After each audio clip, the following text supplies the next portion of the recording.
মাংসটা আমাদের পরিষ্কার করে ধোয়া হয়ে গেছে। এবার এটাতে নুন হলুদ মাখিয়ে নিচ্ছি। পেঁয়াজ কলিগুলোকে এবার অর্ধেক অর্ধেক করে মাঝখান থেকে চিড়ে নেবো।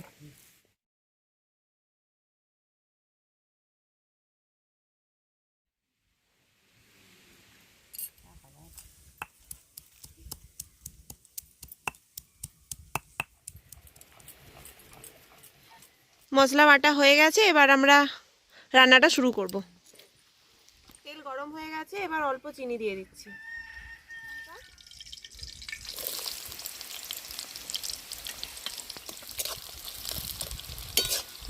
পেঁয়াজগুলো ভাজা ভাজা হয়ে গেছে, এবার আদা রসুন বাটাটা দিয়ে দিচ্ছি।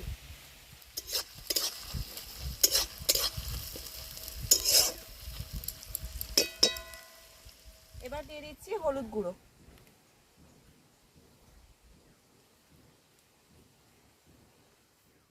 এবার পরিমাণ মতো জিরে গুঁড়ো দিয়ে দিচ্ছি। গরম মশলাগুলো চলছে। না বাবা, হাতে লেগে যাবে। আমার বাটা হয়ে গেছে, এই যে এবার মশলাটা তুলে নিই। চিকেনটা আমি এবার দিয়ে দেবো।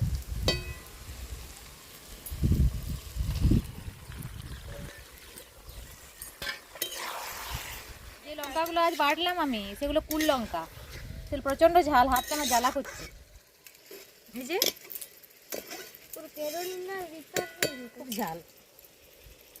এটা ছাড়াও অনেক আছে পেঁপে, এই যে আরেকটা গাছ, ওখানে আরেকটা গাছ, আরও আছে বাড়ির ভিতর দিকে। এবার কেটে রাখা পেঁয়াজ কলিগুলো দিয়ে দিচ্ছি।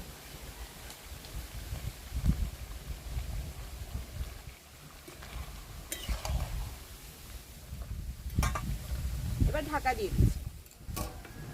এবার মাংসটা দেখবো কতটা হয়েছে, তারপর পরিমাণ মতো জল দিয়ে দেবো। এবার ঝোল করার জন্য, মানে চিকেন এটা ঝোল হবে, তো সেটার জন্য পরিমাণ মতো জল দিয়ে দিচ্ছি।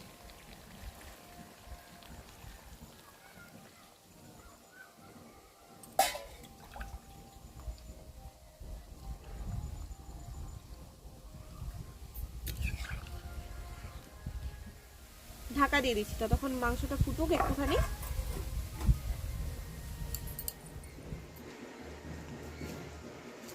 ওই তোমাদের রান্না হলো?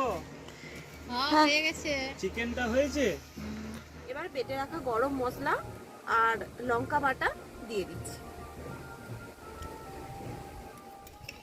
আজকের রেসিপি পেঁয়াজ কলি চিকেন তৈরি হয়ে গেছে।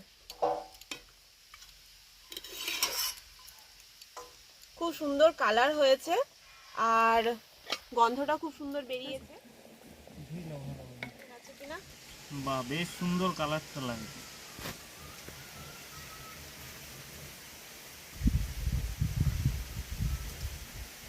দারুণ হয়েছে, অপূর্ব,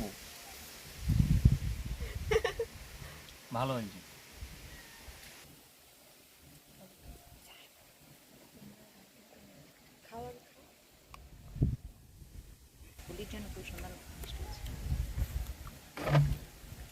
তোমরাও এরকম করে বাড়িতে বানিয়ে দেখো, সুন্দর লাগবে খেতে।